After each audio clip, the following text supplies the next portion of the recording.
Namo Vishnu Padaya Krishna Prasthaya Bhutale Srimate Bhaktivedanta Swami Niti Namane Namaste Saraswati Deve Gauravani Pacharine Nivise Sasanyavare Paschatya Dasatarine. 1 minute.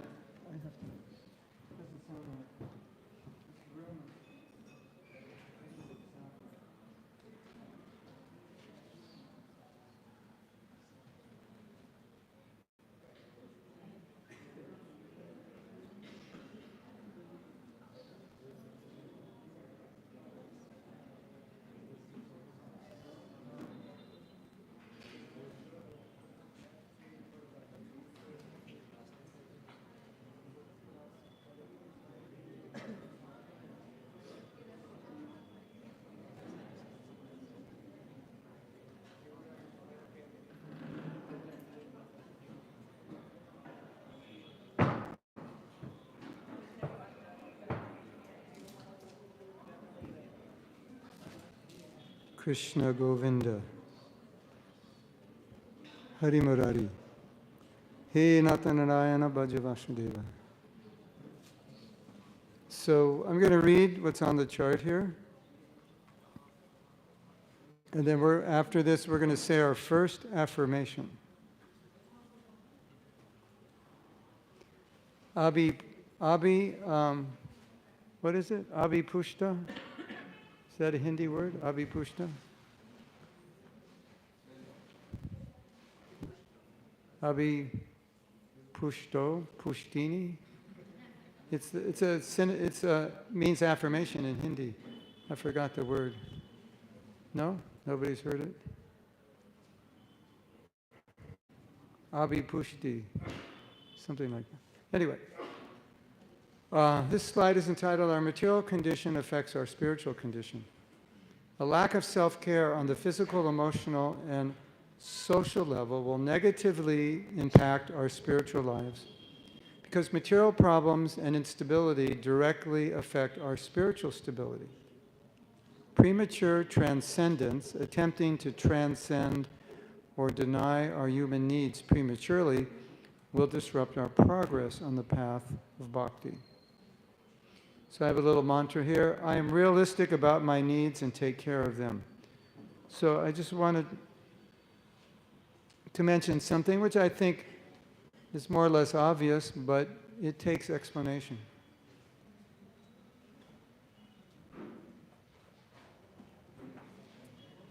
We had mentioned that anything you do that helps you spiritually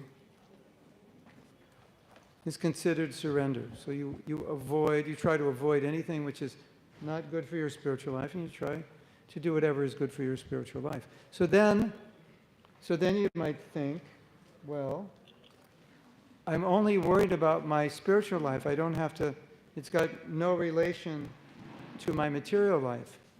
So spiritual self-care, devotee self-care would only mean like focus on service sadhana, but it's not true.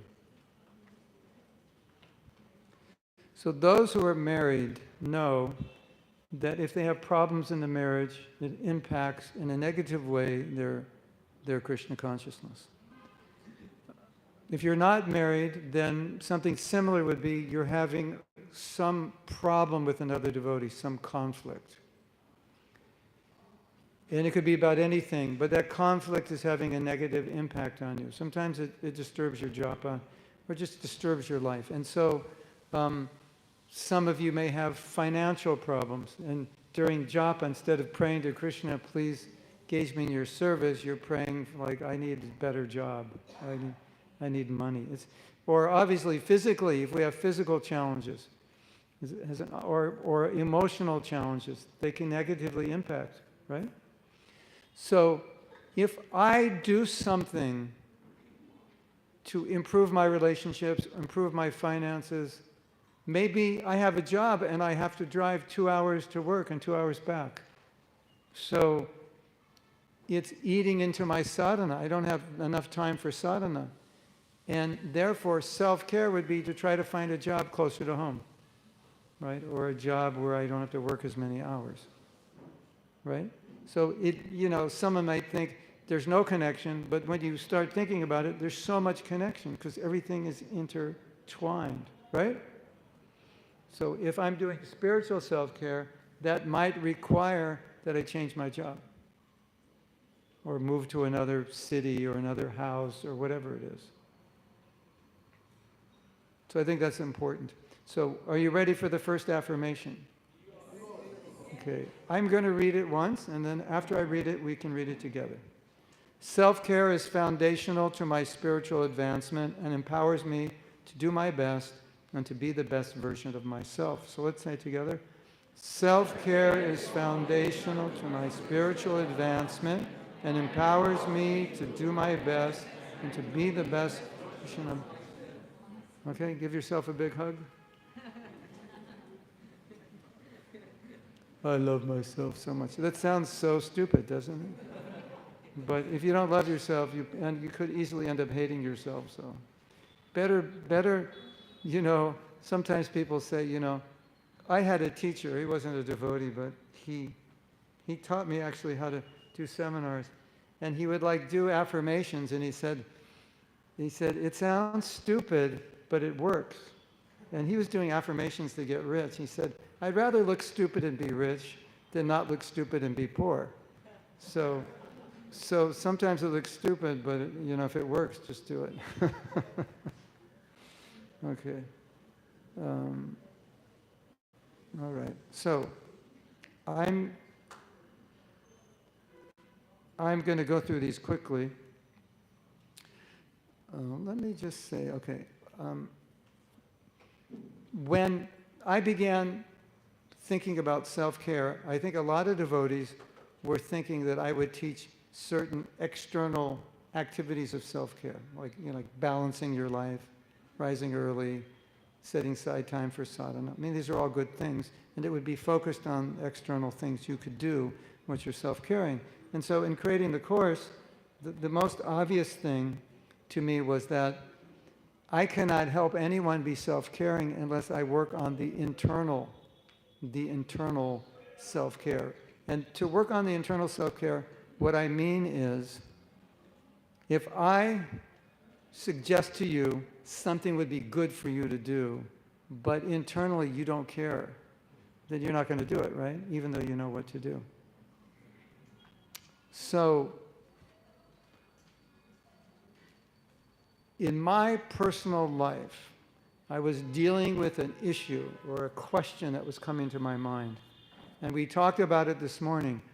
When I know what I should do, and I know it'll be good for me, and there's a little voice in my mind that says, I don't care. And I'm thinking, where did that voice come from, and how do I get rid of it? Because if I could just get rid of this voice and put in I do care, that would pretty much solve all my problems. I could be determined and controlled enough to do whatever I'd have to do, which would help me the most, be in my greatest self-interest. You know that voice I'm talking about? I don't care. You know that voice? Yeah. Prabhu, you should really be chanting your rounds at 5 a.m., not scrolling Instagram or whatever your favorite app is. Yeah, I know, but why don't you stop? I don't care. That, right? So that I don't care is it's destroying us. So then I thought, well, if I'm going to teach a course on self-care, it has to be focused on going from I don't care to I do care. Because if at the end of today you all care, then I don't have to tell you anything about what to do to take care of yourself. You will just do it. And your job will get better, because if you care, you'll care about everything. You'll care too much. You will care. Wouldn't it be good if you care too much about yourself to allow yourself to do something that isn't good for you? Or you care too much about yourself to allow yourself to do something substandard. You could do it better. Have you ever chanted japa substandard? That's another yes answer. Yeah. It's most of the questions asked the answers are yes. So I'm giving you warning in advance. Have you ever chanted japa that is substandard? Second question. While you were chanting substandard japa, have you ever realized it was substandard? While you were chanting substandard japa and you realized it was substandard, did you ever do absolutely nothing? Why? Because you didn't care. And if you did care, would you have done something? Of course, right? So listen to this. This is really interesting. A devotee says, you know, I don't care much about my japa.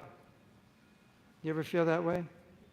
I don't care enough about my japa. I should care more about my japa. Or I don't even care about it. I just chant it because I made a vow. You know that feeling? And I will tell you, I will say, no. That's not the fundamental problem. The fundamental problem is you don't care enough about yourself to care enough about japa. The problem is deeper than I don't care. So anything you don't care about, I would suggest, don't say I don't care. I don't care about my health. I don't care about my sadhana. I don't care about my marriage. I don't care about my finances. I don't care about my school. I don't care about my career or whatever. I would say, no, don't say that. Say, I don't care, unless you're actually detached. That's another thing. But we're talking about things you actually should care about. So instead of saying, I don't care about my job, my health, my sadhana, my service, my psychological health, whatever it is, just say, I don't care enough about myself to care about blank. And that will make more sense. Because that's actually the problem. Because I can guarantee you, I can promise, if you cared more about, if you turned your care up to a higher number on the care chart, things would change. Your japa would get better. Check this out. I had this realization after teaching japa for maybe 5 classes. I said, sometimes my wife wants me to do something that I don't want to do, or it's not the right time to do it, or it's just like, it's like difficult. And some of those things that she wants me to do are relational. It's not just, can you do this, pick this up at the store. It's like acting a certain way. And sometimes I feel like it's maybe not so much my nature to act that way, or it's difficult. And I'd rather just say, do I have to, or it's not important, or whatever. But then often, if I do that, she feels like I'm just not putting energy into the relationship, or I should be more agreeable. And so after teaching self-care, I had an interesting realization. I thought, if I actually care about myself, I will care about this relationship, because if she's not happy, then I'm not happy. So then all of a sudden it became easier to make a sacrifice, because in making that sacrifice, I realized that I was caring for myself. So if you care for yourself, and you have a bad relationship, you should care for that relationship, because caring for that relationship then becomes caring for yourself. Isn't that interesting? You know, a lot of times in marriage, it's like you go so far, but you can't go any further. It's like, this is too difficult. It's too much. I can't do any more. And the marriage suffers, and then you suffer.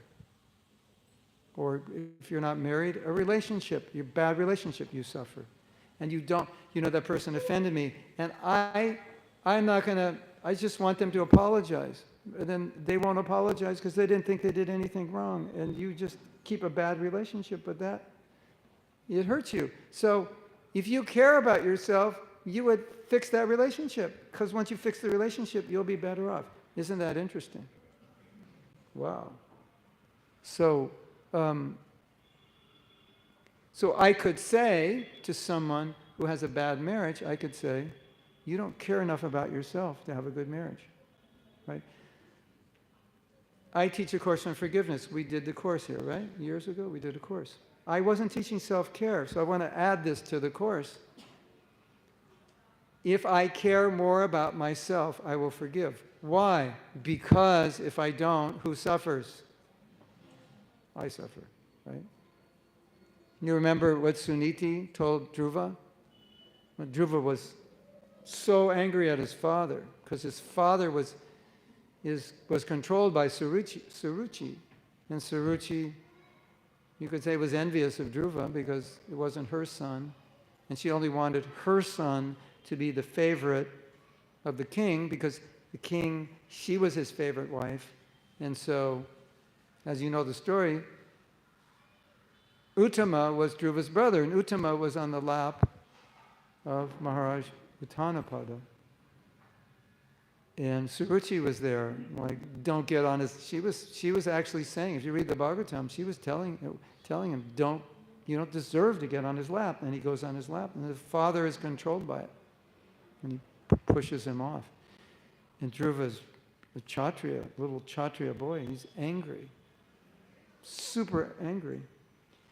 And he comes running to his mother, crying. So she sees he's so upset. She asks what's happening. He explains it. And she tells him,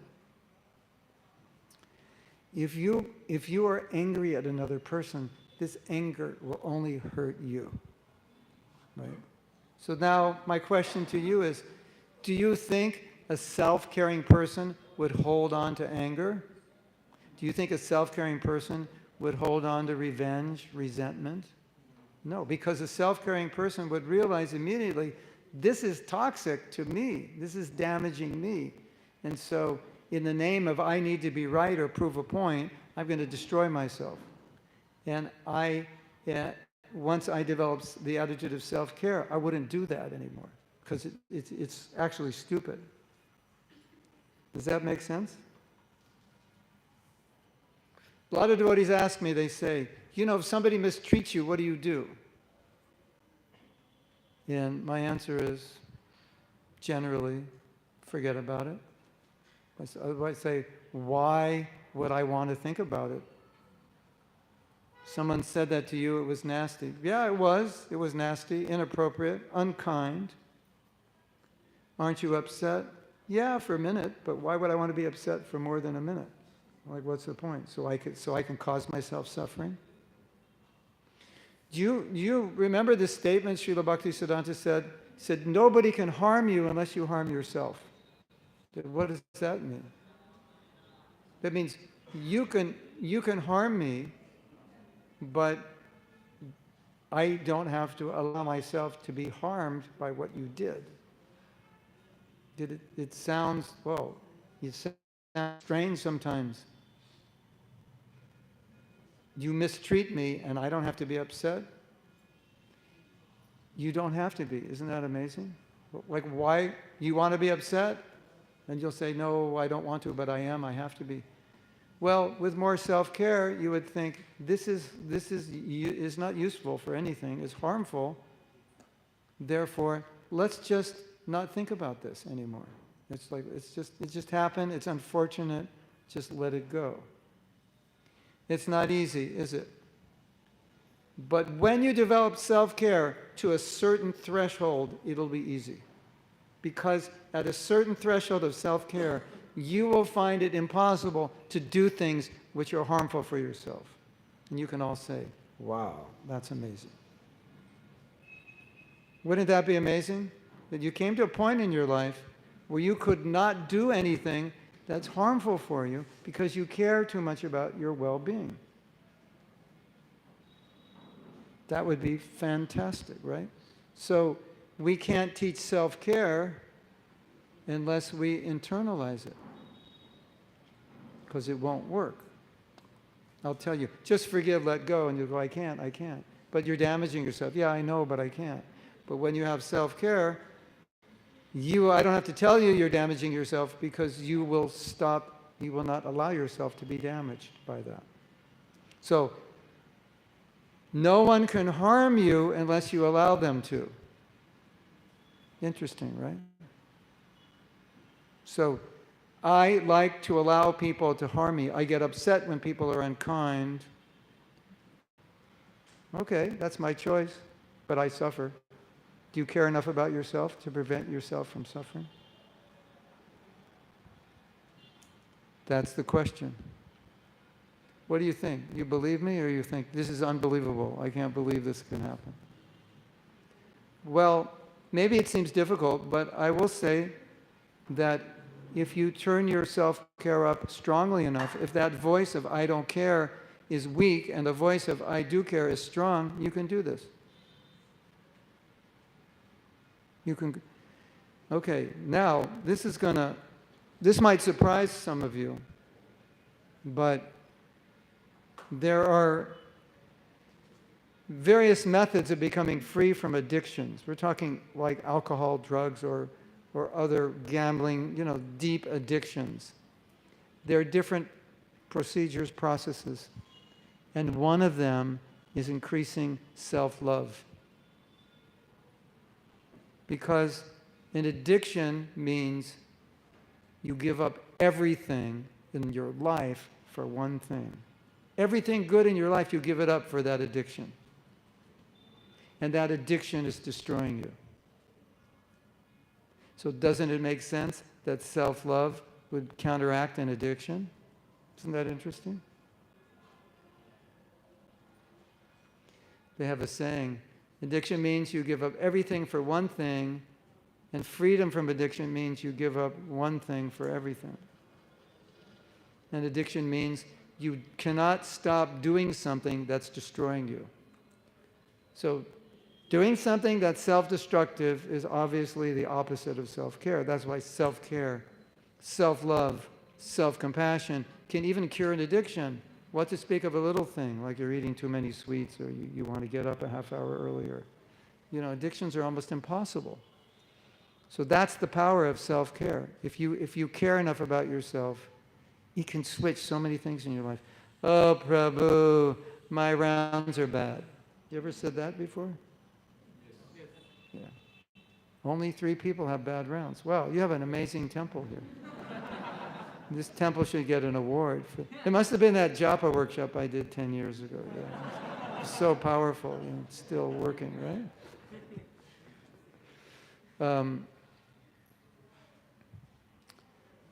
Prabhu, my rounds are bad.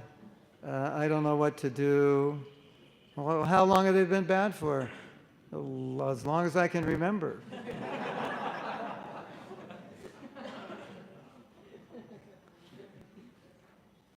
If I have self-love, could I allow myself to chant bad rounds every day?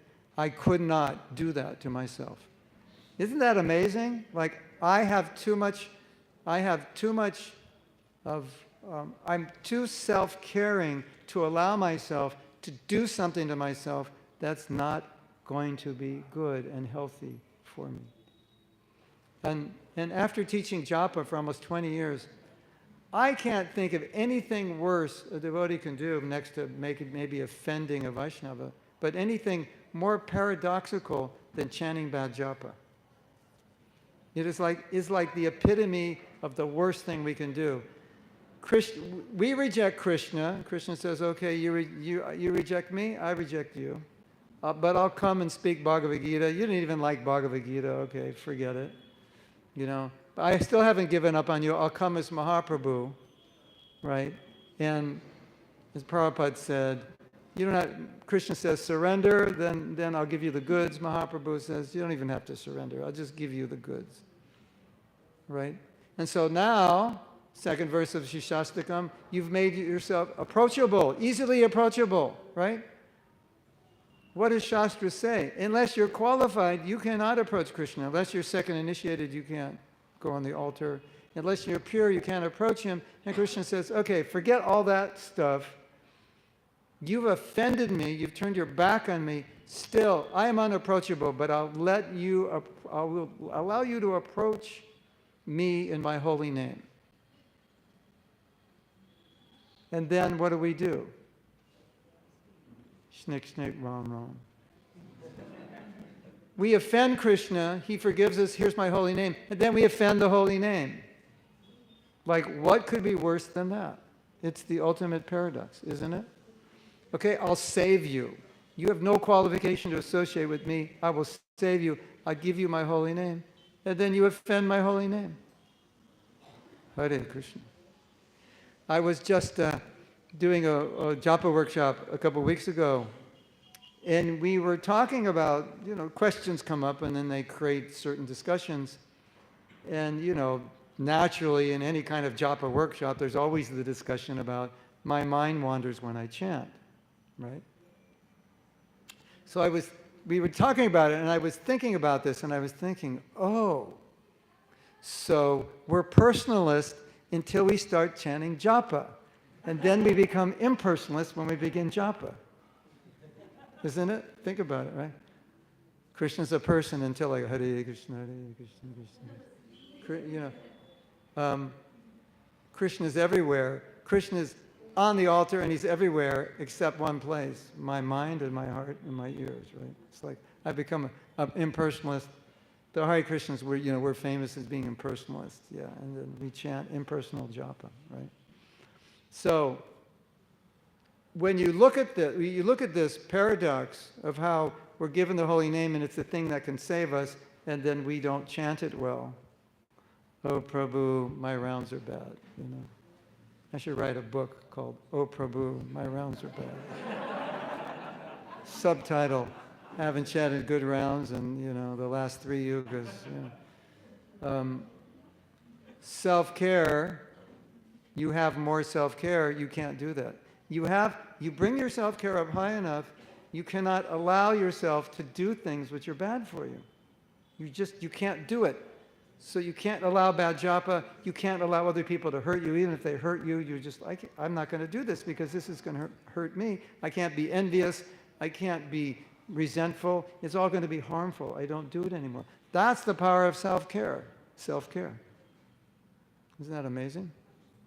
Yes? What do you think? Can you relate to this? Does it make sense? You're chanting bad japa. You know it's bad japa. You're totally conscious of it. Then you would think you would do something about it, right? You would think you would care enough. So those devotees who care enough about their spiritual life will do something. So you have to tell yourself, I need to care more about my spiritual life. And then if you do that, you feel that, you'll change automatically. And if you don't care enough, you'll just, my rounds are bad. Yeah, how long? The last 20 years. You doing anything? Oh, Prabhu, I just don't care. You don't care to go back to Godhead? I know I should care, but I don't. You want to do some math? You want to do some math? Okay. A day of Brahma, 12 hours, 4,320,000,000 years. So double that, 8,640,000,000, you get a day.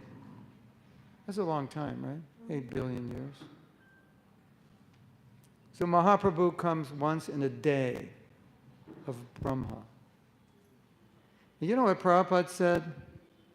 He said, you should take advantage of this Krishna consciousness movement, because if you don't, you may have to wait another day of Brahma for Lord Chaitanya to come back and get his mercy. Do you care? Whatever.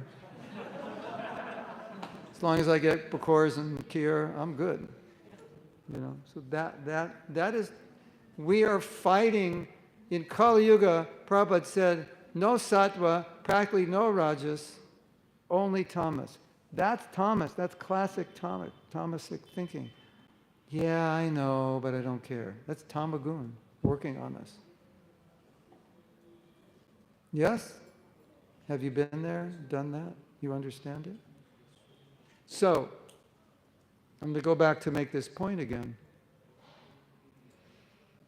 I don't care about my japa? No. You don't care about yourself, your spiritual life enough to care about your japa. Because if you cared about your spiritual life, you want to become a pure devotee in this life and go back to Godhead, automatically you have to care about your japa. There's no question, right? You have to care about your sadhana. Yes? Yes or yes? Yes. Pretty simple, right? So now, you're going to get to experiment with this in your life. We're going to try to turn up your self-care. We're going to try in the next, till 4:30, we're going to try to turn off the I don't care, the whatever. How do you say that in your language, whatever? What's the word? Jobi. Jobi? Jobi.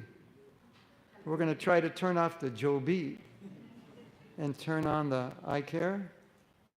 How do you say I care? You don't even have the word. Oh my God. It's going to be a tough crowd here. It's like trying to preach about God in China. They don't even, have the word for God, I think, in their language, right? Is there a word for God in Chinese? Chinese language has the word God, or no?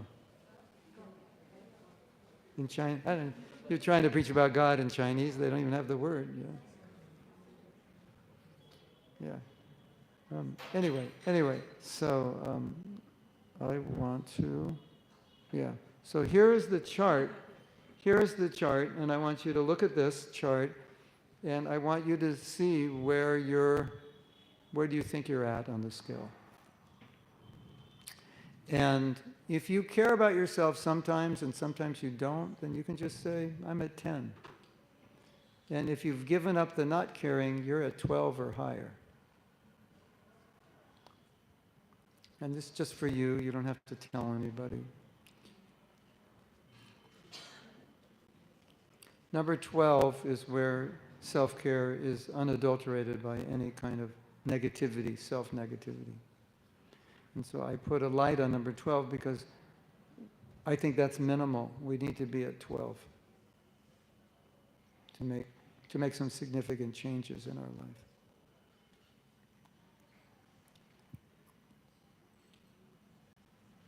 Do you ever allow anybody to harm you and upset you, and you don't say anything, and then 3 weeks later an atomic bomb comes out of your mouth? Did that ever happen to you?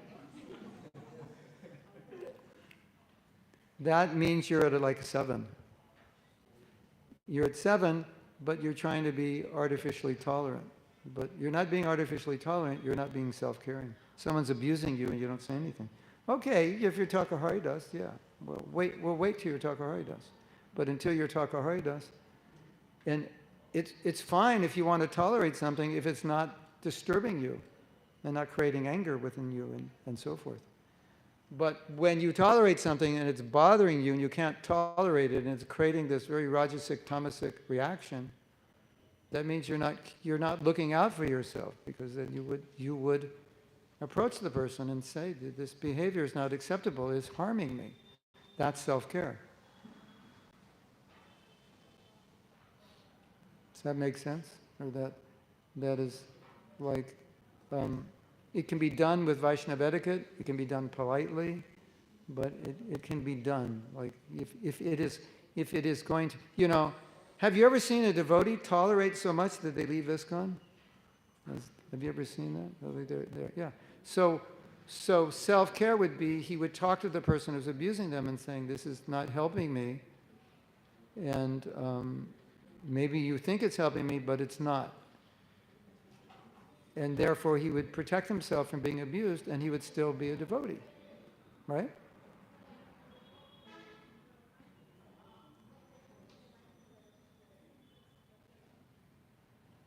So I think sometimes we mix up a lack of self-care with maybe being Krishna conscious when it's not. And you can only really understand it's not Krishna conscious when it's not having a Krishna conscious result. So I'm tolerating, and inside I'm burning up. That's not tolerance. You're not really tolerating. Does that make sense to you? Yes. Anyway, like I said, this takes time to digest. People have taken this course many times, and every time they're saying, I'm learning more every time. It's just going deeper. Because it's something you have to experience in your life and you have to practice. And a lot of times what you can start doing now is just in your daily life, when you're making decisions, ask yourself, if I have more self-care, would I make the same decision? Because maybe you're making decisions in your life but they're not really good for you, but you just keep making them. And with more self-care, you'll ask yourself, should I, is this the right thing to do? Should I do something else? It could be very simple things. I've been neglecting dealing with something. Is that a self-caring attitude? I've been putting this on hold. Is that a self-caring? And so if I had more self-care, would I take something from the back burner to the front burner? Maybe the answer is yeah, I would. Maybe the answer is no. But at least you asked the question. And you'll be surprised when you start asking that question how many little things in your life will change. And a lot of little things change. It comes out to something much different, right?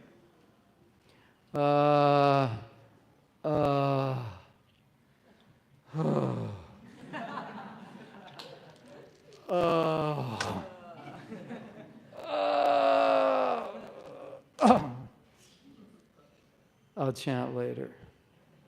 Ever done that one before? Raise your hand if you've never done that before. Okay. That's if you've never done it.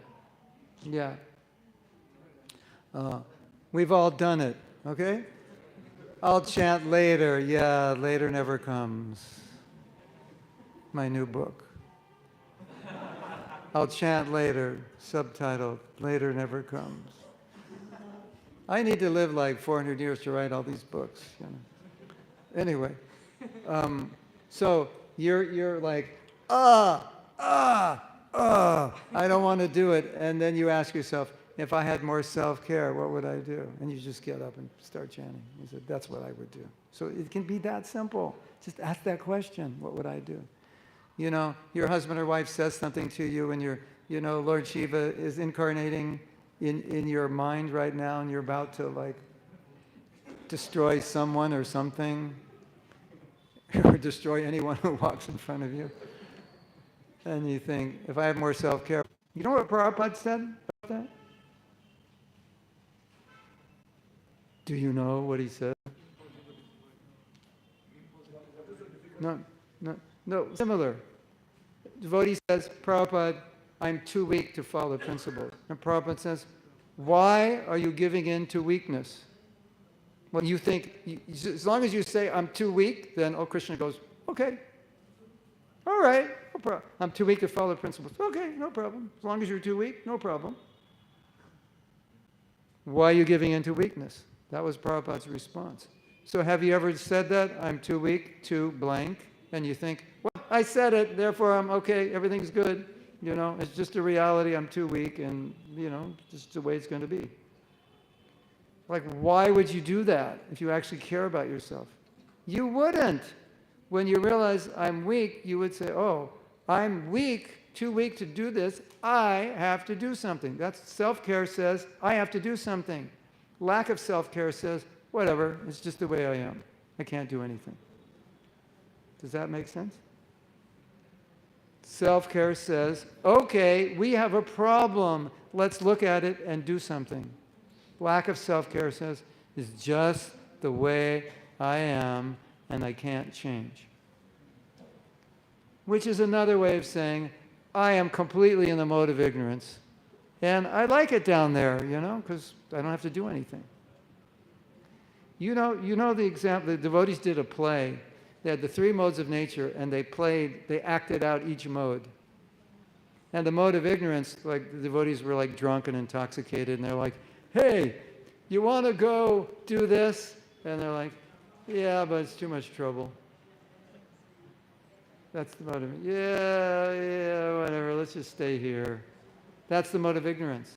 So when I say, I can't do this, what are we really saying? We're saying it's too much trouble to try to improve, aren't we? That's the mode of ignorance. So whatever is mode of ignorance. Jobi is mode of ignorance. That's what it is. And the mode of ignorance, it's easy to be in the mode of ignorance because you don't have to do anything. And you can kind of just rationalize all your problems away and just, this is just how I am. But Prabhupada would say, why are you staying like that if that's not good for you? So if you ever say, this is how I am, then self-care will say, why are you staying that way? It's not good for you. Right? So let's read this affirmation again. It'll make more sense. Let's read it together. And when you read it, say it like you mean it. Try to feel it. Say it like this is how you live. This is what you believe. Okay? Are you ready? Yes. I care for, accept, love, and show compassion to myself because I value myself and my Krishna consciousness. I replenish myself as needed. Hare Krishna. Okay, so now, we started about, so maybe in a half hour we'll take a break.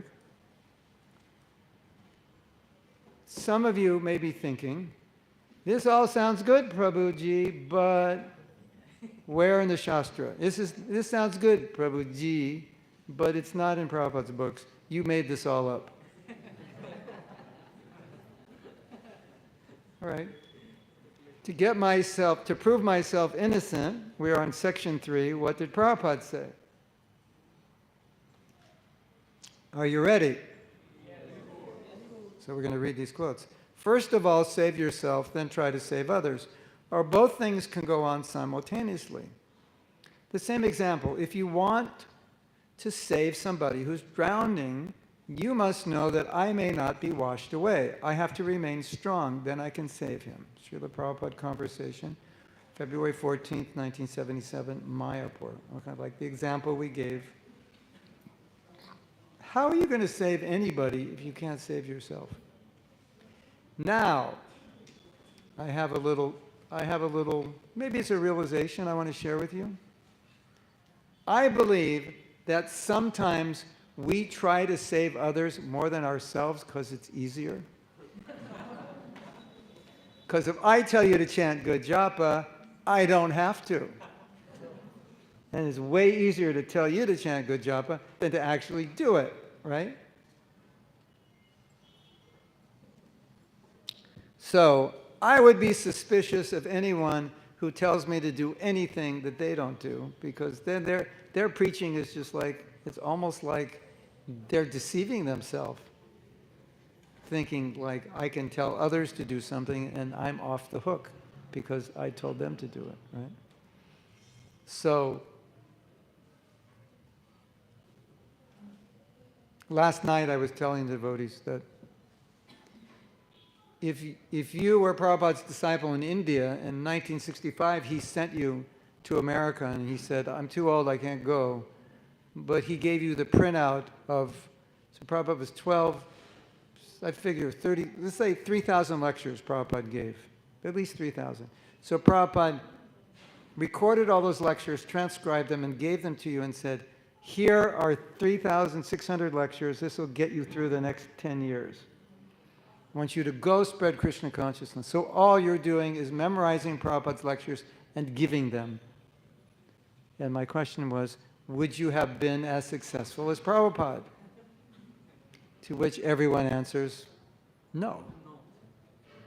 Why?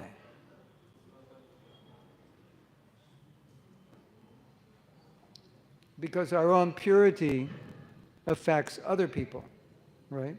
So now, if you're trying to help another person and your purity level is high, that's going to make it much easier for them. Yes? Yes. And if your purity level is low, so we think, no, I don't want to be selfish. I don't like this self-care stuff. It's so selfish. Okay, Prabhu, you don't want to be selfish, so stop chanting japa, because that's so selfish. You're just sitting in the temple, alone, chanting. You could be out saving the world, and you're just chanting Hare Krishna. That is so selfish. Stop going to Mangalartik. It's all for you. It's all about you and your spiritual life. You're selfish. And your time, all that time reading Bhagavatam, you're so selfish. You could be feeding people, helping the poor. You're so selfish. Actually, sadhana is just selfish. You like that argument? It makes sense? Yeah, it's true. Spiritually selfish. I am spiritually selfish because if I'm not, I will not be able to help anybody, right? So we are teaching spiritual selfishness because by being spiritually selfish, I can actually help people more than by not being spiritually selfish because I have Shakti, right? So What did Prabhupada say here? Save yourself first. Turn to the devotee next to you and tell him, save yourself first.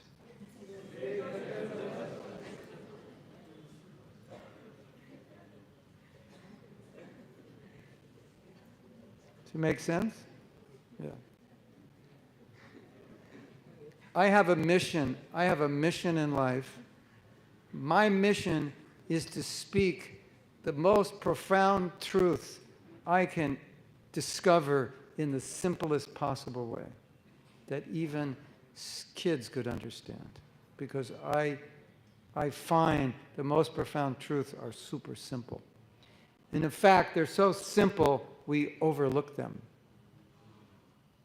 Isn't it? So like I'm really on a mission to specialize in speaking simple things that we overlook and showing how those simple things are so meaningful. So here's another statement by Prabhupada. But as devotees of Krishna, being engaged in the practical work of spreading Krishna consciousness, that is already the highest realization. That's all right. That is our real mission, to deliver the world by preaching Krishna's message to others. But even higher realization, the highest realization, is to save oneself. Turn to the devotee next to you and tell them, the highest realization is to save oneself. Wow. So now, people are going to say, well, what did Mahatma Prabhu teach you? He taught us how to be really selfish. That was the essence of the workshop, be selfish. Now, you want to hear the backstory to this letter? Would you like to hear it? It's like, I can tell you the backstory because I was there. You are so lucky. I mean, I'm so lucky that I was there, and you're lucky that you're here, so I can tell you.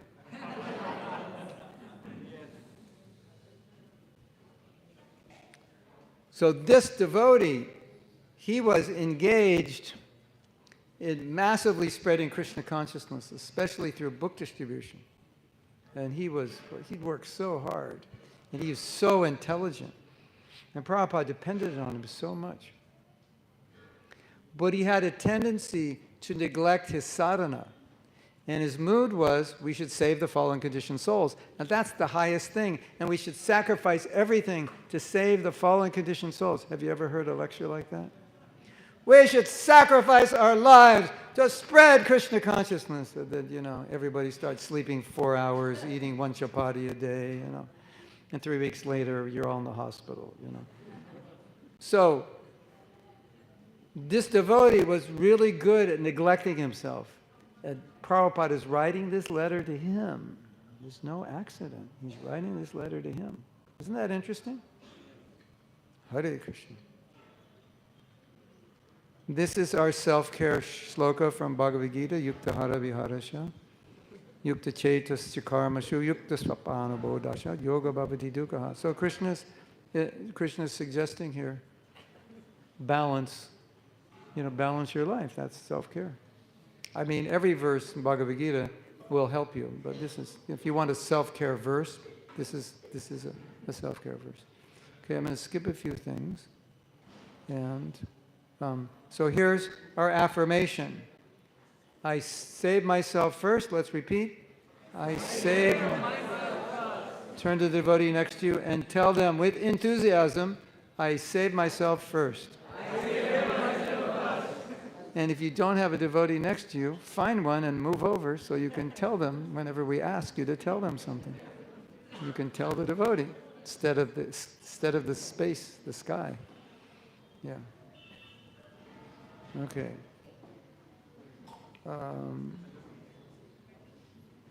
Okay. So,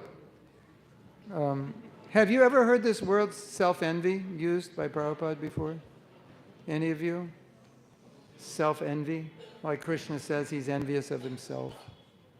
Shastra uses words such as self-envy, spiritual suicide, and killer of the soul to describe any thought or action that moves us further away from Krishna consciousness. Such actions are thus considered spiritually suicidal, since we are the ones killing our opportunity to become Krishna conscious and go back to Godhead. So I have a little quote here. I am committing spiritual suicide when I don't take advantage of Krishna consciousness. So we're going to read some letters in a minute that describe this, but I have to explain one thing, which is very confusing. Isn't this word self-envy a confusing word? Because envy means you want something that another person has. More specifically, you want what they have and you don't want them to have it. Like jealousy is like, I want what you have. And envy is more like, I want what you have and I don't want you to have it. So like, why would you be envious of yourself? Because how could you want what you have because you already have it? And why would you not want to have what you have? It doesn't make sense. And whenever I give this workshop, devotees are like, self-envy, what does that mean? And then I explain it, and they still ask, what does it mean? So I'm giving you a forewarning here. I'm explaining what it means now, because if I just explain it without this context, you might miss it. But this word, it's going to come up again and again and again. And every time it comes up, you're going to think, self-envy, that doesn't make sense. So can I explain it to you now? All it means is self-hatred. So anytime you see Prabhupada use the word self-envy, it means self-hatred. Envy is often used as a synonym for hatred. Prabhupada said we should not be envious of the cows. Are any of you envious of cows? Like any of you want to be a cow? Nobody. So then what does Prabhupada mean? You're envious of a cow. He means you're committing violence. It's hatred. You hate the cow. You're eating the cow. You actually hate the cow. So again, when we see the word self-envy, we translated that as self-hatred, which means, so what does self-hatred mean? It means doing anything which is detrimental for yourself. Can you hate yourself? Yes, you can. Can you love yourself? Yes, you can. When you're not loving yourself, it's likely you're hating yourself or doing something negative towards yourself. We say the mind is the friend or the enemy. So if the mind becomes our enemy, we're making choices which go against ourselves. So we're actually acting out of self-hatred. Even though it may not consciously feel like self-hatred, Prabhupada says it is. And what does Prabhupada mean? Prabhupada means you could go back to Godhead in this lifetime, and if you don't take advantage of it, then what is it? It's spiritual suicide. That's all it is. It's spiritual suicide.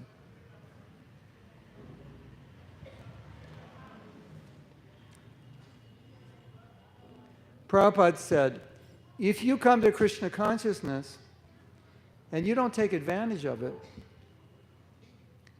then you are the most unfortunate person in the world.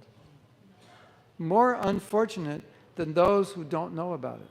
Wow, that's scary. What did Prabhupada mean? He means you're exhibiting more self-hatred than somebody else because they're in ignorance. They don't consciously know they're doing the wrong thing.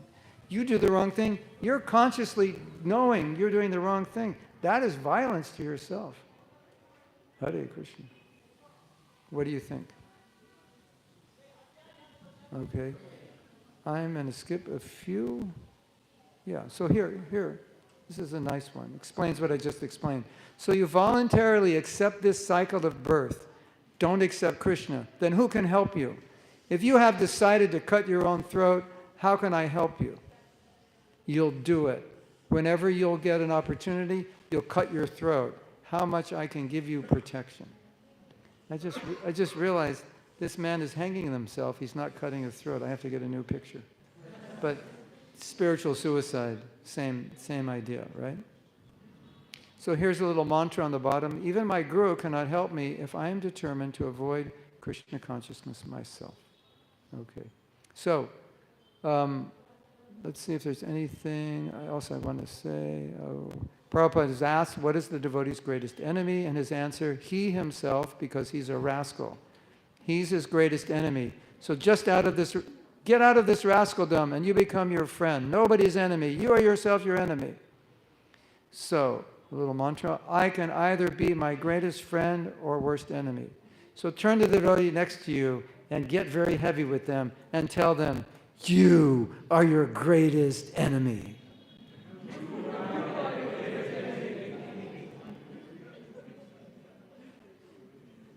So, yeah. So we have an affirmation. I trust and respect myself by living in integrity with my values and thus act as my best friend. Say it together. By living in integrity with my values. So, my dear devotees, we can act as our best friend or our worst enemy, as we know. And I will make the proposition that if we lack self-care, we will tend to act as our enemy more often than we need to. And if we act with self-care, we will, and we perfect our self-care, we will never be our enemy again. We'll only be our friend. Wouldn't that be good? That would be amazing, wouldn't it?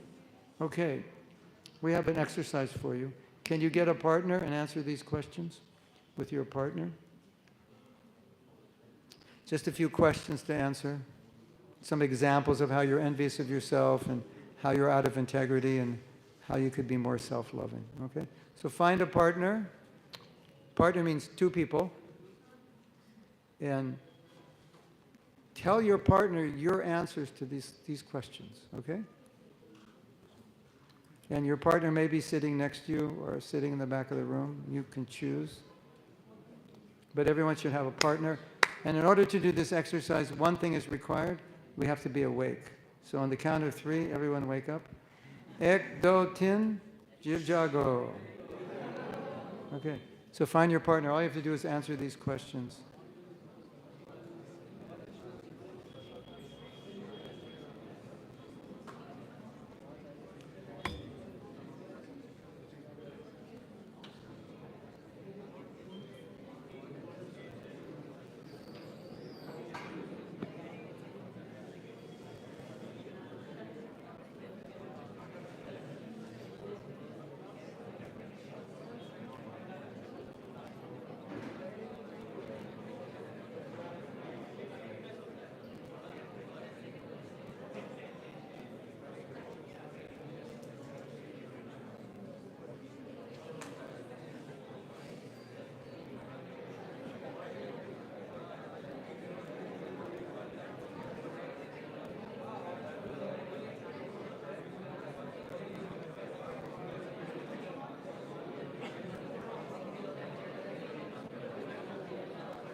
I want to seeing speak you. to you, yeah. I want to see you a little after 5 o'clock you're here. And you're going somewhere immediately. 4:30 we Okay. There are two things I want to talk to you about. yes. One is that in England, they had a law called the law of thoughts, T-O-R-T-S, thoughts, T-O-R-T-S, that means doing violence. Any kind of, it's a big topic in law of thoughts. You know this word, no, thought, T-O-R-T-S. Yeah, but I don't know what This it thought, means. untaught, so many Right. wrong things people can do in life. Like it's like aparat. Thought is like an aparat. That's one thing. So what you're talking about is self-torture. That is, I'm doing torture to myself, no self-torture. Yeah, all the time. If you are not Krishna conscious, what you are doing is self-torture. Definitely. Right? Why would I do that? Ignorance, you can say, three modes, you can say, so many things. The counter is you chant nicely. Then you wake up. Then you appreciate your life, that you are part of Krishna, that Krishna's beautiful creation is there. But you start chanting apara, namapara. Hopefully you do namabas. But why is that a child cannot do chant without apara? But the child also has previous samskar, it cannot chant without apara. But we say Ajamil chanted without apara. Simple answer. Why cannot child do? Again, anyone who doesn't know the opera. But we start with namapara, right? No, Bhaktivinoda says, Thakur says we start now. Huh? Bhaktivinoda Thakur says we start with Namabas. Okay, same thing, but not pure way. We start Not Namabas, but not Suddhana. and then we make offense. Huh? We start Namabas, and then when we make Yeah, but offense, why no one in the world can start with Suddhana? because we're not pure. But that's a handicap, no? I'm starting with a handicap. The holy name is more powerful than your handicap. I hope. And another thing is in economics, there's something called law of diminishing returns. The more you eat, the less you feel like eating. It's the same with the holy name. If you're chanting aparad, yeah. Only aparad, not pure nam. Okay, I hear some pure devotee chant holy name. Now why can't pick up and run? Because we're not pure. I'm purified by hearing the We're holy not. We're not I'm hearing. purified by hearing a holy person chanting the holy name. I'm purified. Yeah. I'm purified. Not that. I want to run now with that. I heard Prabhupada chant. You I want to run with it. You have wax in your ear, so you didn't hear it loudly. You have Maya wax. I have to stop. Okay. Anyone need more time? Or you have such a long list of operads, you need the rest of the day. Okay. If you want to go longer, that's fine. We're going to take a break for 10 minutes, so you can stand up and use the toilet if you need and get water. There's whatever you need. And we'll meet back here at 12:10. If you want to continue your discussion, just keep going. You have many things to say. You can keep talking. All right? Good? Okay, thank you.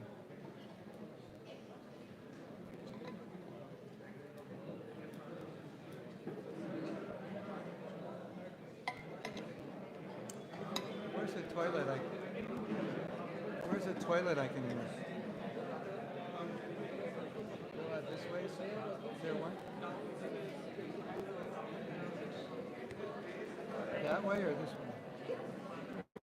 We can go to the prasad and That's the that closest. is otherwise not. Where's your apartment? Where's your apartment? Brahmacharya apartment? We can go to base from here.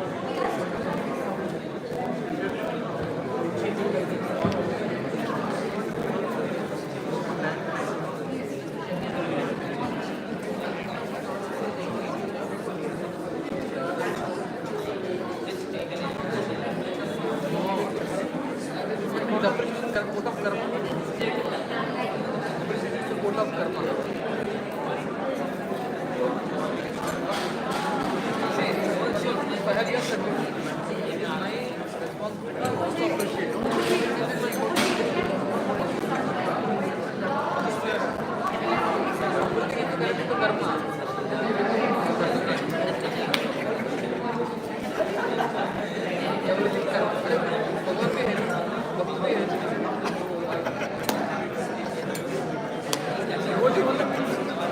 karma. And Papa is appreciating in terms of that. He's appreciating me also because it's committed the karma, so I'm not hurt. He'll not feel hard also instead to worry.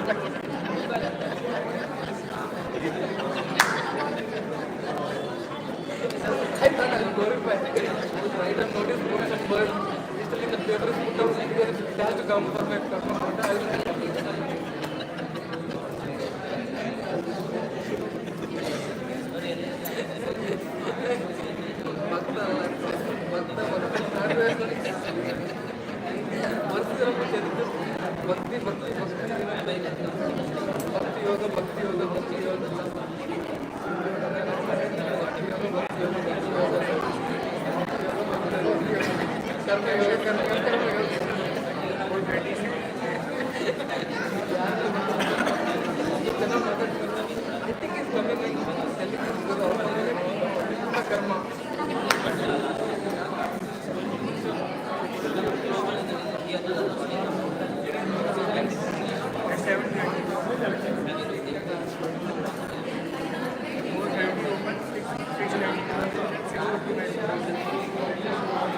nice memory.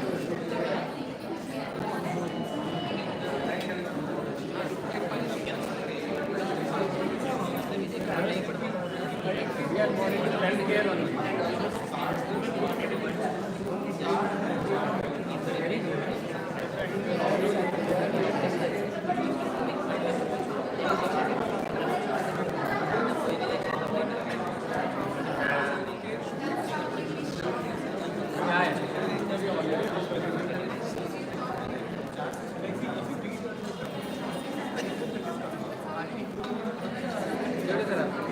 Duties are happy.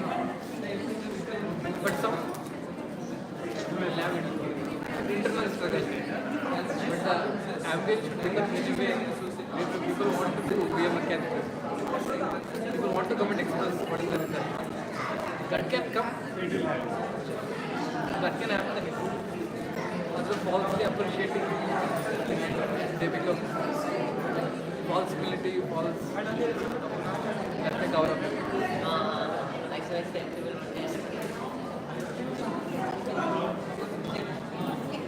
America is being very relevant.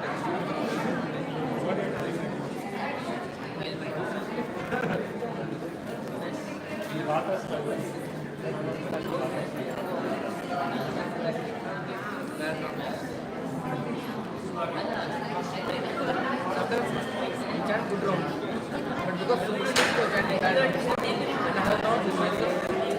Every day I chanted bad wrong. Sometimes good wrong also. Every doctor on our must be able to do actually good chant good wrong. Good bad wrong. Even if you do something positive also, the next again will come back. That's the negativity will help you grow temporarily.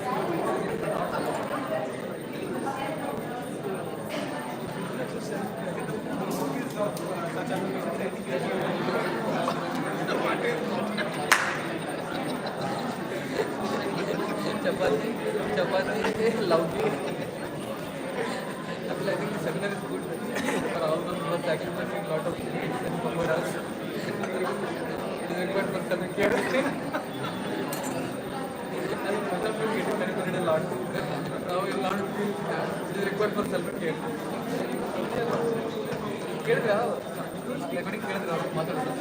तो बेंगलुरु महाराष्ट्र बेंगलुरु से आए तो अभी हमको बोले कि start कर दे recording क्या कर रहा आपका ये है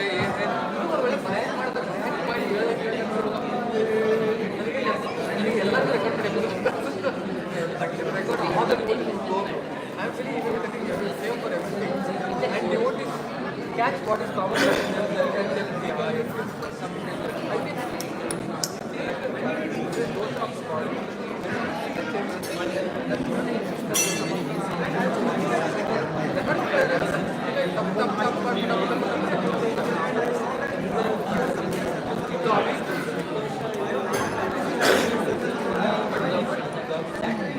आप बताइए क्या है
ನಾವು ಸೆಲ್ಫಿ ರನ್ನೇ control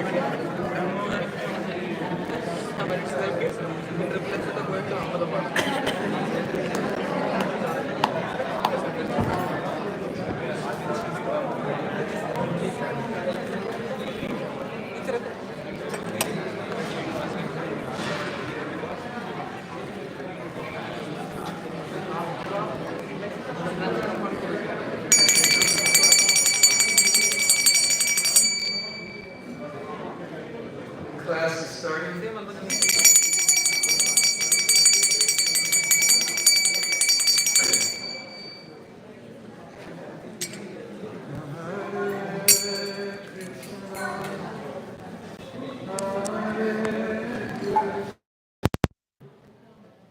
Krishna Krishna Hare Hare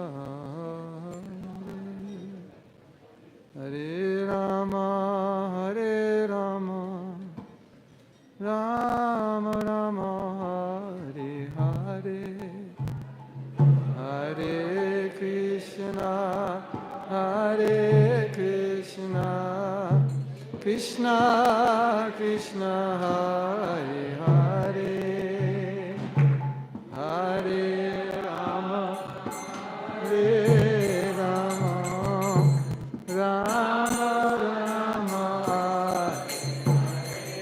Hare Krishna Hare Krishna Krishna Krishna Hare Hare Hare Rama Hare Rama Rama Rama Hare Hare Hare Krishna Krishna Krishna Hare Hare Hare Rama Hare Rama Rama Rama Hare Hare Hare Krishna Hare Krishna Krishna Krishna Hare Hare Hare Rama Hare Rama Rama Rama Hare Hare Krishna Hare Krishna Krishna Krishna Hare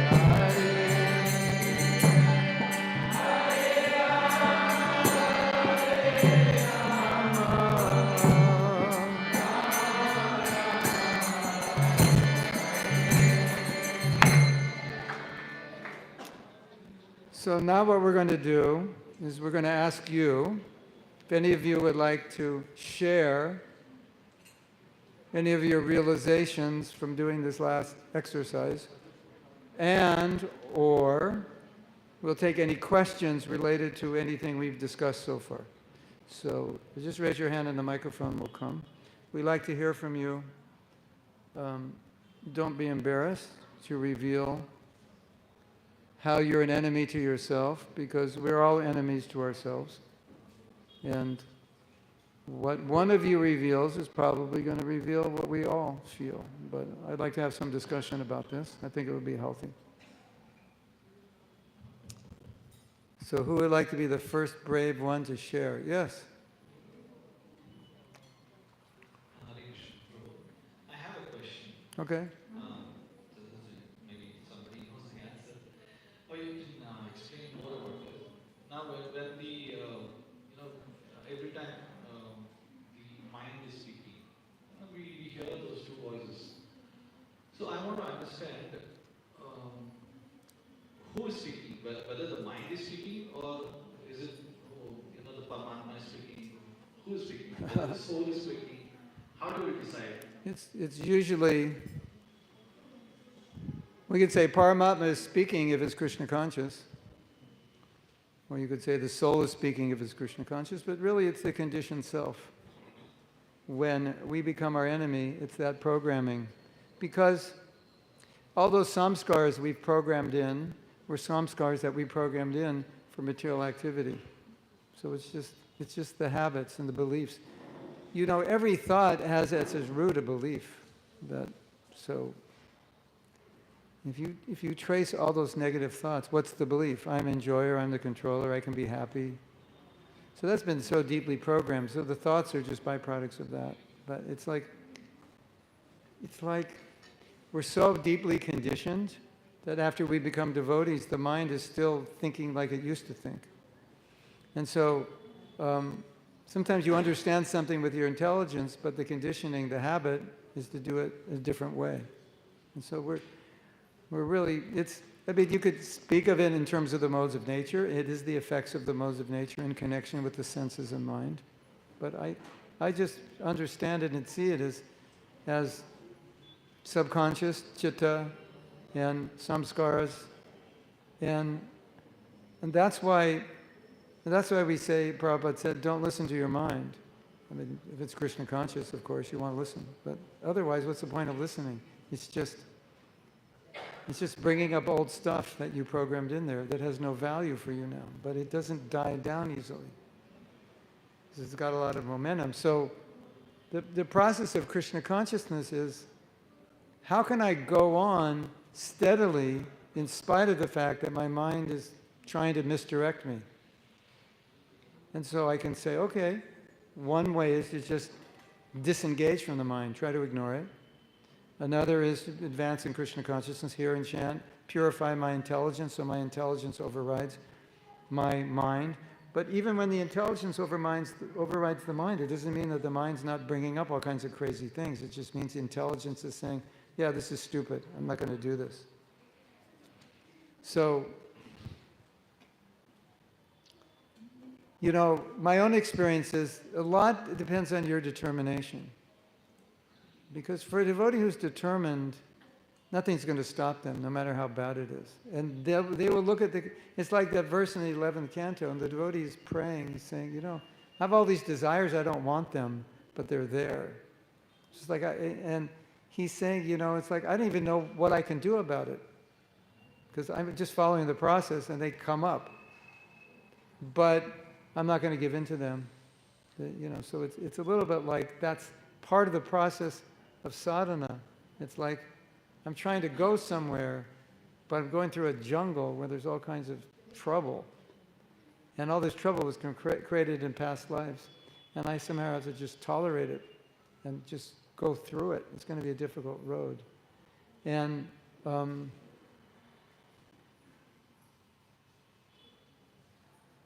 I think with exercises and discussions like we're having now, we can work more carefully so that on these fundamental levels where we're working against ourselves, we start working for ourselves more for ourselves, so that we start generating more thoughts which are helpful. And we get better at dealing with those negative thoughts. Just like they're there, but it's like, but you have thoughts which are not helpful for you. If you lack self-care, you can get really discouraged. And even maybe get so discouraged you just give in to them because you think, what's the use? I've tried to get rid of them, they're still there. Where a more self-caring attitude is like, yes, I'm a conditioned soul, these thoughts will be there, but I'm not going to make a big deal about it. It's just, this is who I am now. Oh, maybe I could have been a sadhu, a sannyasi, but I'm not. This is just who I am. But I'm not going to beat myself up because of it. But at the same time, I'm not going to give into it. And it's just something I have to deal with. It's like a physical condition. Maybe you're predisposed to a physical condition, and so your whole life you have this condition, and there's nothing you can do about it. I mean, you can do a little bit, but let's say the condition's going to stay there, so you just adapt your life to deal with it. And you adjust to it. So it's like this condition of the mind is like, it's going to bring up things that we don't want. Then we're just going to keep going on in Krishna consciousness. But I think also that it's really important, like I was saying earlier, it's really important to meditate on what are your goals? Who is it? What kind of devotee do you want to be? What are the qualities you want to manifest? And really, really have that as your goal. Because if you don't have that, when the mind comes up, then what are you going to counter it with? It's like, no, I don't want this thought. This is not part of my intention in life. So I want to go this direction. So that's very helpful. So the mind's shooting up so many things, but you're always very clear about where you want to go, what you want to do. And so a lot of times I think my goals are so clear, and I think, why would I do anything other than that? Because if I do, I'll just suffer. And even though the mind's saying, yeah, don't do that, it's difficult, do this, it's easy. I have to think, yeah, but if I do it, what's going to happen? And another thought also is employing your intelligence, strengthening the intelligence. So one way you strengthen intelligence is to look at the ramifications of, if I did this, what would happen? Like that negative thing. And you just take it forward. Say, if I did that, it would be very bad for me, or even destructive. So even though the attachment is strong, the desire is strong, if I think, if I did it, okay, I get 1 day of pleasure, 5 minutes of pleasure, 1 week, 2 weeks, a month, and then what? The rest of my life, I suffer. So that way the intelligence can kind of override the mind.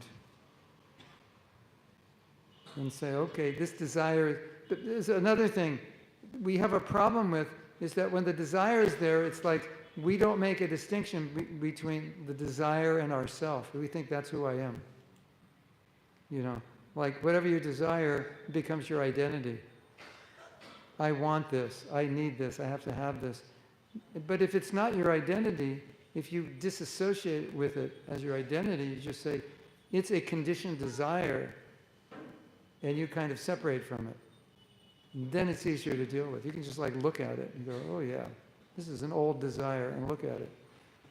But when we identify with it, and this is who I am, then it's like, now how are you going to overcome something that becomes your identity? Having this is who I am. I live to have this. So you kind of have to, reason with your mind, talk to it, neglect it, alter beliefs, make intentions that you want. And then the other thing that's happening is that a lot of us, we give in too easily to the mind. It's like there's a thought that says, I want this, right? And then you actually think you want it, but not necessarily. It's not what you want. It's just what the mind said you want. So that kind of separation from myself and the thought is very helpful. It's just a thought, it's like, have you ever wanted something that you don't want? It's like, we're doing a retreat in Govardhan. Well, I would invite you, but it's full. There's no more room. Unless you want to live in a room with 100 other men, you're welcome to come, or women. We have room for single men in the big hall, but other than that, the other rooms. But that's going to be a question. Have you ever done, do you ever desire things that you don't want to do? Yes? Do you ever desire things that you know you're never going to do, but you still think about doing them? Yes? So the mind is crazy. So you have to be able to look at that and just, you're looking at the mind and going, you're stupid, I'm not going to do this, just shut up. It's that conditioning is just coming to bother us. And until we're more purified, the conditioning overrides our desire. So, but my ultimate answer is I believe self-care is a higher solution, because through self-care, I can just say, I'm not going to do that. If I do this, I will be harming myself, and I care too much about myself. I'm not going to do this. You know, let's say you're married, and at the office there's this girl you're falling in love with, and you like her so much, and you think, she's so much better than my wife. She's so much nicer than my wife. She doesn't criticize me. She doesn't, make so many demands and like that. And you're like totally out of control.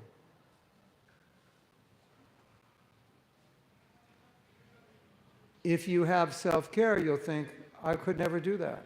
That would destroy our family, it would destroy me, destroy everything. I can't do that to myself. So the mind can come up with anything, but your self-care says, but I can't do that to myself. It's destructive. So you don't worry so much about what comes up in the mind, because you understand it's just all programmed in there from other lives.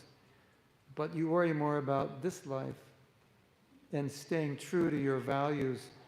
Another thing which is really interesting. A lot of times we give in to desire because our values aren't strong enough. Because ultimately, people who have values will stick to their values no matter what they feel. So okay, we'll use this example. So this woman in the office, it's like everything you ever could dream of. And your wife is everything you had nightmares of. So you're really in a difficult situation, right? So, but you have a value, a family value, the value of responsibility. Be a responsible husband and wife, a responsible father, an example to the community. And you've had this, and you were programmed since you were 5 years old that you only get married once, you only have one wife, and you stick to it no matter if it's good or not.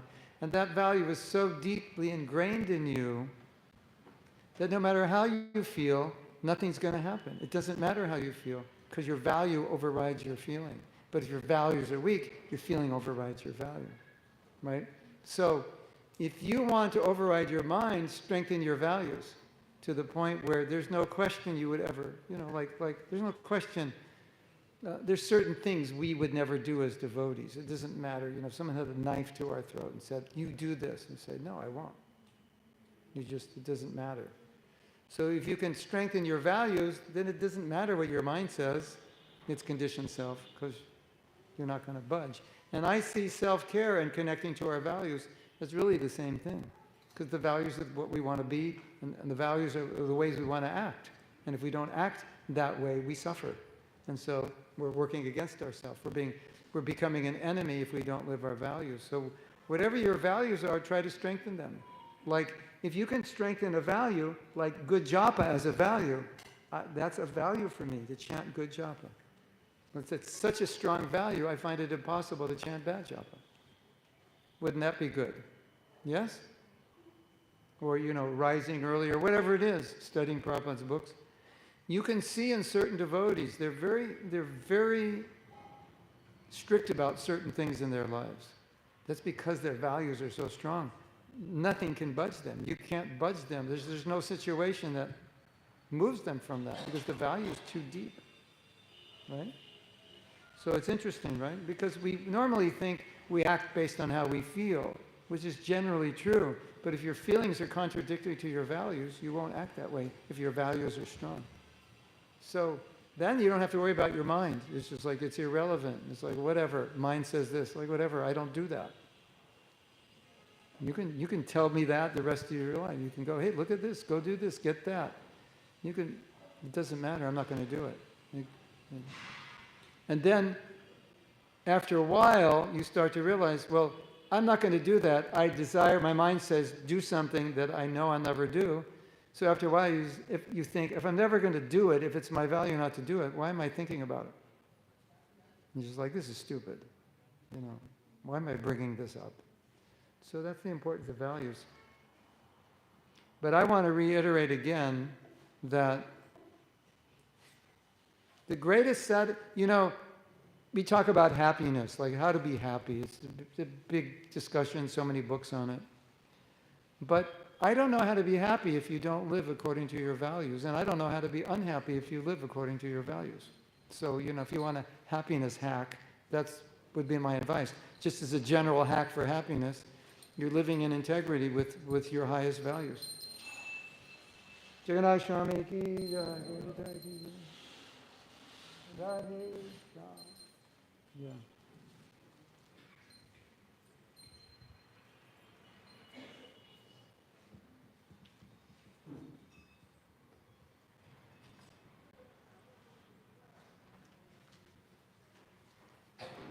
I was listening to a class, and in the class it said, association of devotees will allow you to experience real happiness. And then the devotees were discussing it, and the devotee said, oh, now I got the happiness hack to associate with devotees. And I thought, well, that's a cool word, the happiness hack, So this is another, associate with devotees.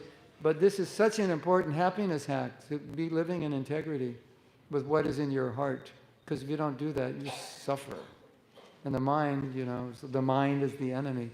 You know that verse in Bhagavatam, I think it's, God, I don't know if it's in the 11th canto or not.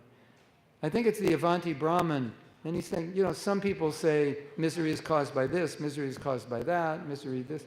It's your karma, it's your samskar. He goes on the whole list of things people could say that could cause you misery. He said it's the mind. That's the only cause of misery is the mind.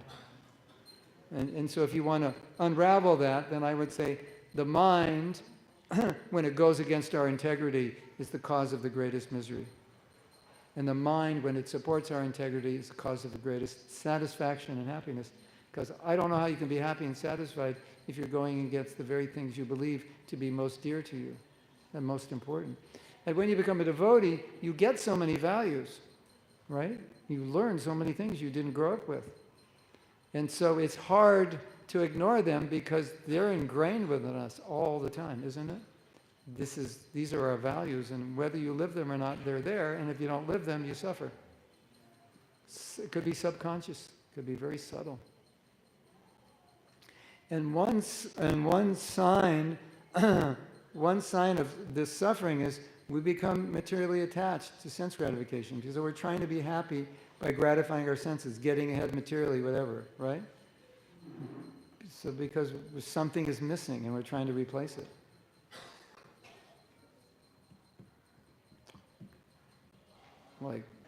And by Krishna's mercy, He's created this world in a way we can't be happy without Him. Without following His instructions, we can't be happy. We suffer, and that's His mercy. And we feel it on an emotional level, isn't it? Emotional pain is greater than physical pain in many ways. And another thing which is really beautiful, if you're in a situation where you're tempted, where your mind is tempting you, and you don't give in to that temptation, how do you feel? Like we say in America, I feel like $1 million. Do you have that saying here? I feel like 1 crore of rupees.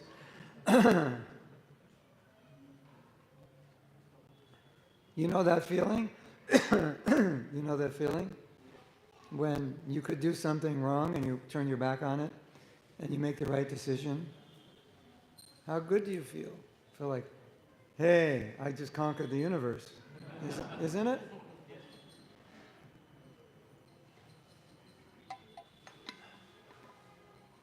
So, really, in a sense, you could say for a self-caring devotee, the mind's not even an issue. It doesn't matter.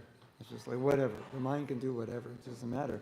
I have my values, and I would not act against my values because I don't want to cause myself suffering. I want to support myself. That's what self-care means.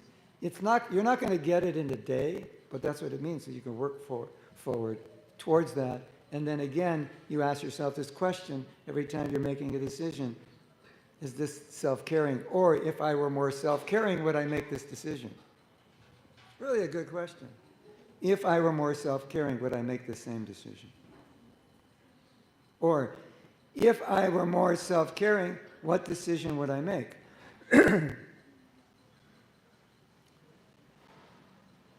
And you can add to that, if I cared more about my Krishna consciousness, what decision would I make? Because that's really self-care, the highest level. Hare Krishna. Is that all right? I mean, that was a mouthful, but I wouldn't. We have a saying in America, if you want to ignore somebody, you say, I wouldn't give that person the time of day. Like I wouldn't give them 1 second of I wouldn't give my mind the time of day. I would, why should I give my mind any energy? It's like, it's just, unless it's taking me towards Krishna, what's the point? And another thing is, you can use the mind in so many ways to hear and chant about Krishna and relish Krishna consciousness. Just occupy your mind. Here's my meditation. And I think I've thought this way my whole life as a devotee. What Prabhupada has given us is so rare. It's so special. It's so valuable. And it's so relishable. How could I be so stupid not to take full advantage of it? How could I be so stupid to allow my stupid mind to pull me away from that? What greater misfortune could I cause upon myself to give into my mind and lose the opportunity to become Krishna conscious and go back to Godhead in this lifetime? And that thought has always helped me. It just keeps me going because I always think to not take advantage of this and not do my best is the absolute stupidest thing I could do. For sure, 108%. So I could be very successful materially and take another birth. How stupid is that? Like, I haven't been successful materially before in the last 10 zillion lifetimes? I'm sure I have. I want to do 10 zillion in one now? Do it again? How stupid is that? Maybe this lifetime I can get a bigger house than I ever had. Congratulations. And you can take birth again and do the same stupid thing again. So I feel like thinking that way is how Prabhupada wanted us to think, and that really helps. Like, I've got the gold right now. What am I going to do? Throw it down the toilet? So when you think that way, it's easier to control the mind, because all the mind is doing is trying to ruin you. Right? So why would I let the mind ruin me? That's stupid. Yes? When devotees say to me, they say, how can I be more Krishna conscious? Often, I just say one thing, don't be stupid. And what I mean by that how could you not be Krishna conscious? How could you be so stupid as to not take advantage of it? Right? And the fact is, to be Krishna conscious, you have to be somewhat intelligent. And you don't have to be that intelligent, you just have to allow Prabhupada's intelligence to program your intelligence, and then you'll be fine. So you have to be open to get programmed, and so your intelligence now is Prabhupada's intelligence. And if you have Prabhupada's intelligence guiding you, it's going to be quite easy. And you're not going to give into your mind, because Prabhupada wouldn't, right? He wouldn't let you give into that. And so if you think about it, Prabhupada has given us so much intelligence, there's absolutely no reason to give in to Maya. We don't have one good reason to give in to Maya, because Prabhupada has guided us away from Maya. He's taught us how she comes, how she attacks, and how to defeat her. So there's no reason we have to be in Maya. Right? Yes? Yes. Yeah. So there's no reason for me to be in Maya, so if I am, I must be stupid. So I can tell myself, stop being stupid. Stop being stupid, stupid.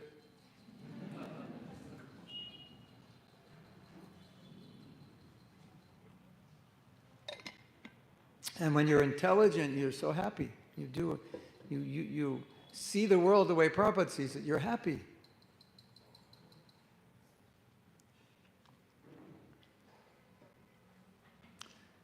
Okay?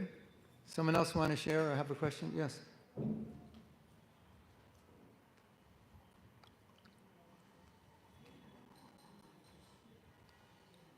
Krishna, Prabhuji.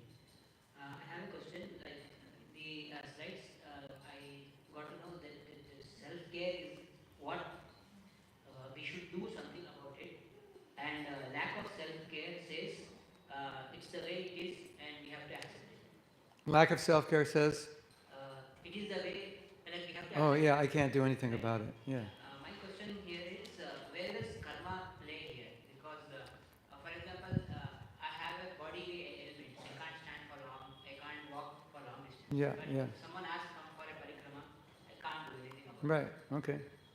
So it's relative to your okay, so according to your karma you have some limitations. So within those limitations you'll have to define self-care within those limitations. Right? So that's just your karma. Self-care means I accept it. I don't, I accept it and I deal with it as best I can. I mean, we all have some limitation, whether it's physical, mental, spiritual. And so self-care is accepting the reality of who I am, and then dealing the best I can within that reality. Yes? So each of us have different realities. We all wish we were more like so-and-so, isn't it? You must all have a so-and-so you wish you were more like, don't you? And so sometimes when you see so-and-so, it can make you feel bad because you're not like so-and-so and you wish you were, and it makes you see how much you're not like so-and-so, and you can feel really bad. Self-caring is accepting, I am inspired by so-and-so, but I have to accept this is who I am. And I can't change that. And still I can be Krishna conscious in my own way. I have my own qualities and qualifications.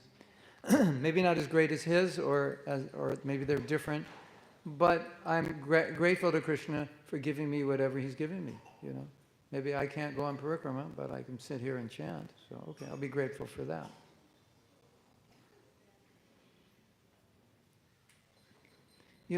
Like 20, 30 years ago, I made a decision of what my service would be. And that means like 25 years before that, I became a devotee. So for 25 years as a devotee, I was doing something that I thought I should do that others did better than I did.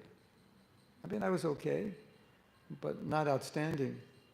And it was management, running temples, being in charge of things. And other people were doing better in many ways, could do better than I could. And at one point I thought, well, what do you do? What do you do the best?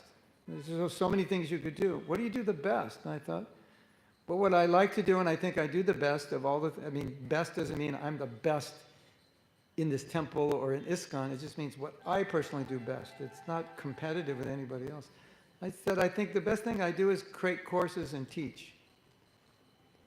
So that's what I'm going to do. And there's so many other things I could do, but right now, all I do is create courses, teach, and write books, and put the courses online.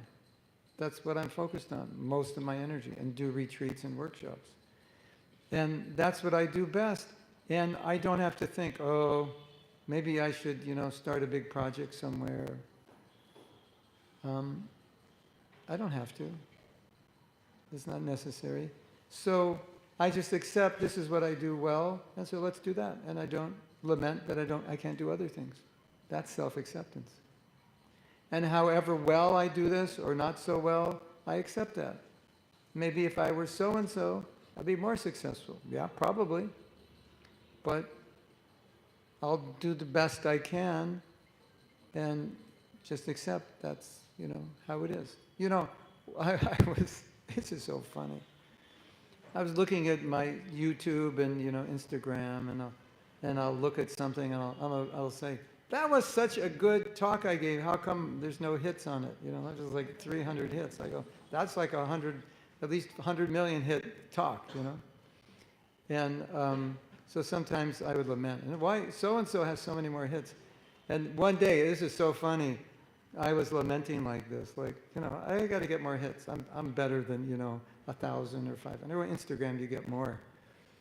And then I'm giving class, and the devotee said, they said, oh, we put this one little video up on Instagram. And it was just a little thing I made. I was walking in a park, and I stopped, and I said something. They go, oh, you got 300,000 hits for that, right? So it's like, okay, you just, who knows, Who knows when you're going to be a rock star or be nobody, but you just do your best, and whatever happens, that's all you can do, right? Isn't it? I'm giving classes and I'm thinking, yeah, this is a good class, I should get lots of hits. And then Ravi Shankar's giving his talk and he's talking like that. We should, I'm like, why is he popular? It doesn't make sense, right? It's some karmic thing, right? Do you ever think like that? Like, it doesn't seem like a kind of a person who would be that popular because he's not like overly charismatic. But then you see somebody else. I have godbrothers. They're amazing, like just so good, and you go to their YouTube and 300 hits, 48 years ago. It's like, why? It's just not. They're not meant. They don't care. They're whatever. But they're brilliant, and they just those 300 people really who watched it got a lot. So okay, that's you don't have to, and they don't care. They're not worried about it. So we all have the same problem. It's just different, Don't you all have the same problem? Limitations? Yeah, I wish I were like someone else. Wish I had what someone else had. Wish I could speak like him, sing like him, manage like him, do business like him, dress the deities like, It's endless. If you want to be envious of other people, there's 6 billion out there to be envious of. So, it's not going to end anywhere. Unless you just accept, this is who I am, this is what Krishna gave me, and be satisfied with it. And you get better at it. You just do it and you get better. Keep doing it. Get better at it. I don't know how else to deal with that. Envy, Because you could be thinking, oh, I can't go on program, everyone's so fortunate, and just lamenting, and, or I'm so bad, what sinful activity did I do? But that doesn't help you. It's just like, you're right here. What can I do right here? What's in front of me? Well, how can I use that, right? I was temple president, very young devotee, and whatever we do, Prabhupada would just encourage us. Thank you for doing that. I'm so encouraged. Like, what do we do? Like, went on Harinam, distributed 10 magazines. I'm very pleased and keep going. He never made us feel like there was anything wrong with us. But we make ourselves feel like there's something wrong. Yes? You ever feel like there's something wrong with you? Yeah. He never, sometimes when I was a young devotee, and I would feel guilty that I wasn't doing enough. And I would think, why am I feeling guilty? Because Prabhupada never said anything that would make me feel guilty. So it was completely coming from me. It wasn't coming from him. And I'd always think, this doesn't make any sense. I should have done more books, or I could have done better. Of course, that's true. And I was feeling guilty. And I'd always thought, but there's nothing Prabhupada ever said or did that would have ever in any way made me feel guilty. It was always encouraging. It was coming from me. So probably something from my upbringing or past life, or who knows. Right? Is that okay?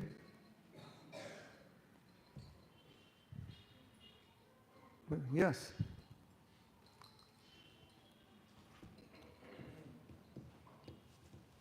Hare Krishna. Hare Krishna. Prabhuji, likewise, in some lectures we hear disqualification is our only qualification, or we have opened a crying school. So, like we may self-hatred and this thing, then a bhav and bhakti. Looks almost similar only. At the neophyte stage, how one can discriminate between these two things, and this self. What's real and what's false? Yeah, that's a really good question. Well, we have this principle in which you follow what the previous acharyas or seniors, their examples they've set, you follow that. But while you're following it, you have to follow it according to your level of realization and your level of advancement, right? So once you follow it and you're thinking you're acting in a way that you deceive yourself to think you're more advanced than you are, and you're actually doing it. You know, like if I go up to you and say, Prabhuji, I just want you to know I'm lower than a worm stool. And you actually think you have that realization. You're deceiving yourself. You have no idea what that even means, right? So before you try to follow in the footsteps, you have to understand what they mean, right? So what does it mean, lower in the worm and stool? It means that you see everyone better than you. So, like, how many people in this room do you see better than you? I want you to include the mosquitoes, the ants, and every bug in this room, right? And even amongst the humans, you may feel like, well, I'm in the top 10 percentile in this room. Isn't it? Yeah. And especially if you go out on the street, definitely I'm in the top 0.00001 because I'm a devotee and they're not. Right? So to say I'm lower than a worm and stool means I think every living entity is higher than me. I'm even lower than a worm. So you go up, Prabhuji, I'm lower than a worm and stool. No, you're not. You don't believe that. You don't even know what you're talking about, right? So that would be an example of you're a new devotee. You can't possibly feel lower than a worm and stool. It's not possible. That is a byproduct of prema. So you can say, Krishnadas Kaviraj inspires me by his statement that he feels lower in the worm and stool. And I understand that means he feels lower than all living entities. And that is an exhibition of the ecstasy of prema, which is inconceivable to me now. And I just realize how proud I am that I think I'm better than so many people. And he thinks he's, that would be real according to your status. So if you take it that way, that's perfect. But if you take it some other way. Now, the problem is sometimes young devotees don't even know where they're at. They have no idea. But you can just assume you're not that far along yet, right? And you try to understand the principle. Okay, here's the example of Acharya. Well, so what's the principle? What am I supposed to understand? Like, Prahlad Maharaj forgives his father, like, you're going to forgive somebody who tries to kill you in 100 million ways? And he's your father? Like, I mean, so many of us have issues with our fathers or mothers because they said one unkind word to us when we were 17, and that's it for the rest of their life. We're never talking to him again, It's like, how are we going to understand Prahlad Maharaj? His father tries to kill him. It's like, yeah, no problem. Let's ask Krishna to liberate him. So, how do you understand that from your perspective? And you start reflecting. Oh, I can hardly forgive the Prabhu who stole my sweet ball off my plate yesterday, And you start reflecting, oh, I've got a long way to go, right?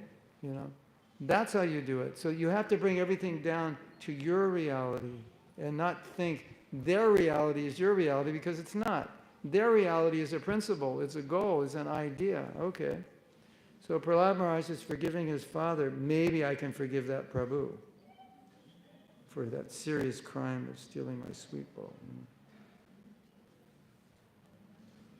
And you have to be a bit honest. And I think a lot of times the false ego doesn't allow us to be honest because we want to think we're greater than we are, and we can't see where we're at. So we want to deceive ourselves, make us feel good.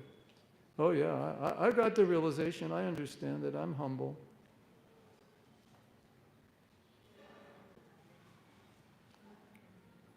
The first realization of humility is that I don't have any. Right? So if you think you're humble and you ask me, Prabhu, I think I'm humble, am I humble? I said, definitely not. Because if you were, you wouldn't think like that. You would definitely think you're not. Right? Is that okay for now? All right. Anything else? We have 6 minutes. And then you get to take prasadam. Is anybody hungry? Only the brahmacharis? You had breakfast at 9:30. It's kind of early for lunch, right? You want to cancel lunch? The problem is I can't cancel because I had breakfast at 7:30 and I'm on an Ayurvedic discipline now to live forever. And so if I want to live forever, I have to have lunch at 1 o'clock latest. So, of course, you know, Kali is going to get so bad that I'll regret that I followed this diet when everything, and I'm like 800 years old and the whole world is horrible, you know. I'm like, why did I follow this diet? I should have died before and gone back to Godhead. But yeah, somebody else has? Yes. Oh, yes, yeah.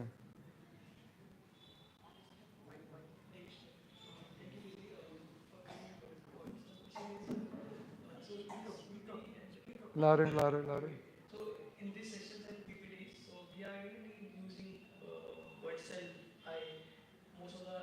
Most of the PPTs and talks. Yeah. So here is not we are becoming eye conscious when Krishna conscious.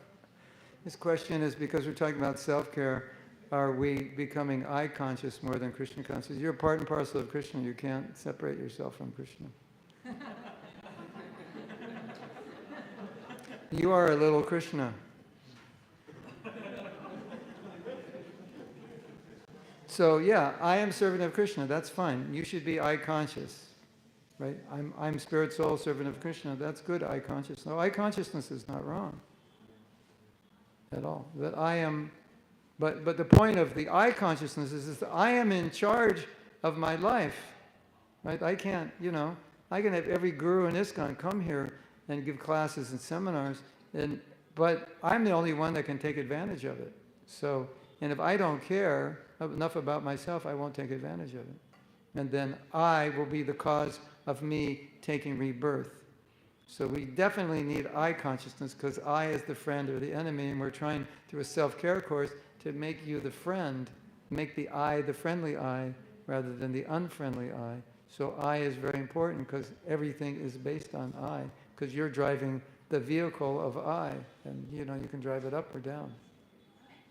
Does that make sense? Yeah. Okay, 3 minutes, 2 minutes, and 18 seconds left. You have a question? Yeah. Okay, last question.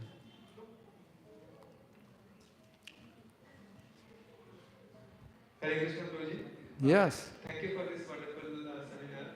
So, from the point that you were telling that we have to internalize the self-consciousness, I can see there are two aspects.